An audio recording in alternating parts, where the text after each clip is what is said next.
Today is day 117, April the 27th. Those of you doing the one-year Bible study, we've got Judges chapter 7, verse 1 through chapter 8, verse 17. Luke chapter 23, verse 13 through 43. Psalm chapter 97, verse 1 through 98, verse 9. Proverbs chapter 14, verse 7 through 8. I do want to say this. Thank you guys for the feedback on the things you've been seeing on this channel and the Bible studies we've been doing. That is so encouraging for me.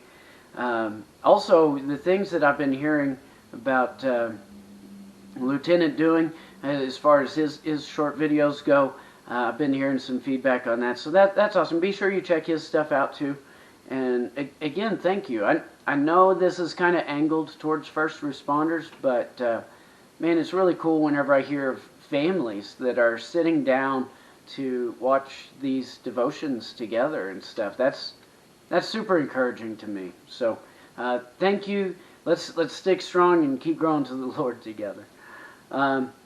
Today I want to look at Judges. It's been so long since we looked at Judges. I know you were thinking the same thing as I. Oh, Judges is just such a good book. Oh, I love it. It's not my favorite book, but it is up there on my list. Judges chapter 7. I want to look at verse 9 through 14. Here's what's going on. We've got Gideon. Gideon has been placed in charge of the army that Israel is sending out to go and fight away the Midianites. Now, Gideon is a coward. Gideon is always scared. He never trusts his faith, and so he's always questioning his faith.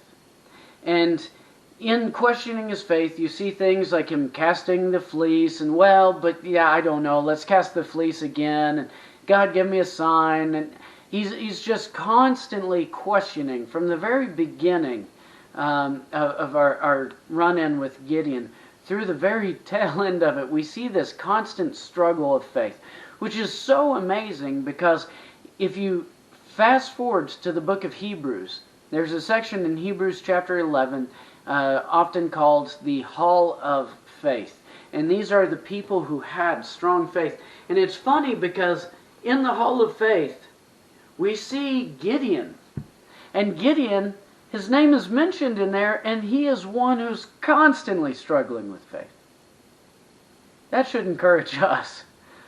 Those of us who our relationship with God is a struggle, to say the least, it's encouraging. God can use us Gideons to change things and win him victories. So here we go. Judges chapter 7, verse 9. Gideon is overlooking the army of the Midianites. He's just dwindled down his army next to nothing. Okay? So God was like, oh, yeah, you got too many men. Tell the ones that want to go home, go home. So he did that. And then, you still got too many. Have everybody go get a drink. The ones that drink this way, take them to battle. The ones that drink that way, they send them home. And so Gideon ends up having not even really an army at this point. He's just got a crew of good guys together with him. And he puts out this fleece, questioning God, puts out the fleece again, questioning God.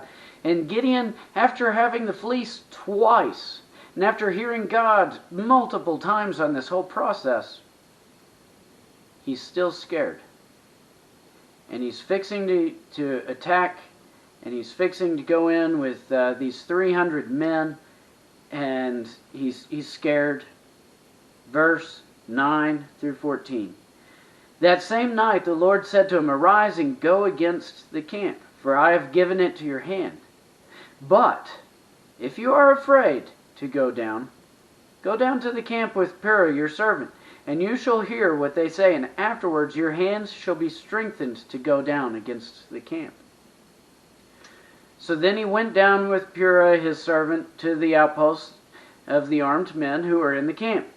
And the Midianites and the Amalekites and all the people of the east lay among the valley like locusts in abundance. And their camels were without number, as the sand that is on the seashore in abundance. You can kind of see why you'd be scared, right? When Gideon came, behold, a man was telling a dream to his comrade. He said, behold, I dreamed a dream. Which is funny. It's like, I dreamed a dream. Well, what else do you do to a dream? He dreamed a dream, and behold, a cake of barley bread tumbled down into the camp of Midian, and came to the tent and struck it, so it fell, and it turned upside down, so that the tent lay flat. And his comrade answered, this is no other than the sword of Gideon, the son of Joash, a man of Israel. God has given into his hands Midian and all the camp. Woo!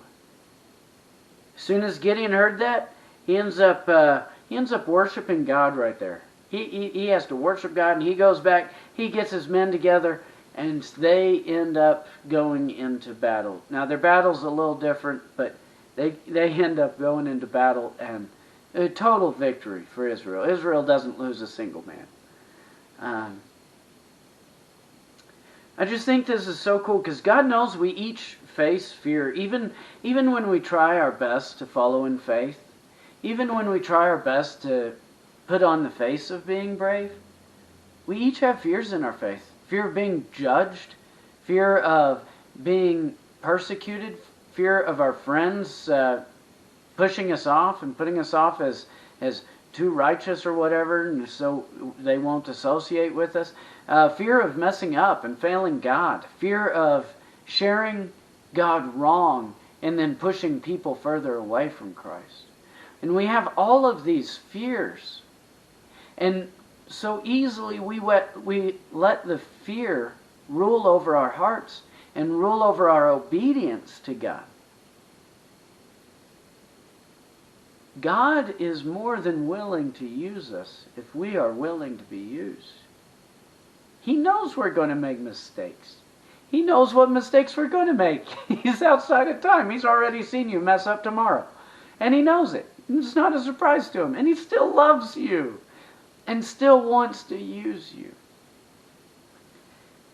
So, God, He is our comforter. Even when we are afraid, He's our comforter. Just pray to Him. Talk to Him. Let Him comfort and encourage you and continue to press forward in faith.